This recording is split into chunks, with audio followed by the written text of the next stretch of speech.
ഈ 5 കാര്യങ്ങൾ നിങ്ങൾ നിയന്ത്രിച്ചാലുണ്ടല്ലോ, നിങ്ങൾ വിജയിക്കും. നിങ്ങൾ ഇപ്പോൾ ഉള്ള ആളെ അല്ലാതെ.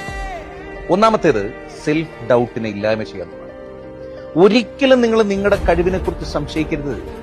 നിങ്ങൾ ആരാണെന്നാണ് നിങ്ങൾ വിചാരിക്കുന്നത്. പിച്ചവെച്ച കാലം മുതൽ, സ്കൂളിൽ പഠിച്ചിരുന്ന സമയം മുതൽ, കോളേജിൽ എത്തിയപ്പോൾ മുതൽ, പിന്നീട് ജോലിക്ക് പോയി തുടങ്ങിയപ്പോൾ മുതൽ എല്ലാ ദിവസവും രാവിലെ മുതൽ വൈകുന്നേരം വരെ നീളുന്ന കോമ്പറ്റീഷനിടയിൽ ഇപ്പോഴും നിങ്ങൾ പിടിച്ചു നിൽക്കുന്നുണ്ടെങ്കിൽ നിങ്ങളൊരു സംഭവമാണ്. ഒരിക്കലും സെൽഫ് ഡൗട്ട് അടിക്കും. രണ്ടാമത്തത്, ഒരു കാരണവശാലും ലോൺലിനെസ്സിനെ പേടിക്കരുത്. ഒറ്റയ്ക്കായി പോകും എന്ന് നിങ്ങൾ പേടിക്കണ്ട. എന്തിനങ്ങനെ പേടിക്കണം? ഒറ്റയ്ക്കായി പോകൽ, ഒറ്റപ്പെടൽ എന്നതൊരു സ്വാതന്ത്ര്യമാണെന്ന് മനസ്സിലാക്കണം. ഒറ്റപ്പെടുക എന്നത് ഓപ്പർച്യൂണിറ്റി ആണെന്ന് മനസ്സിലാക്കണം. പലർക്കും പറ്റുന്നില്ലെന്നേ ഉള്ളൂ. എല്ലായ്പ്പോഴും അറ്റാച്ച്മെന്റുകളുടെ കെട്ടുപാടുകളിൽ കിടക്കുന്ന ബന്ധിക്കപ്പെട്ട എത്രമാത്രം മനുഷ്യരുണ്ട്. ആ സമയത്ത് നിങ്ങൾക്ക് ഒറ്റപ്പെടലിനെ എന്തിനു പേടിക്കണം? ബാധ്യതകൾ ഇല്ലാതാകലാണത്, ഒരു ഫ്രീ സോൾ ആകലാണത്. അങ്ങനെ അല്ലാത്ത റിയാലിറ്റി അനുഭവങ്ങളിലൂടെ കടന്നു മനസ്സിലുണ്ട്. എന്നാലും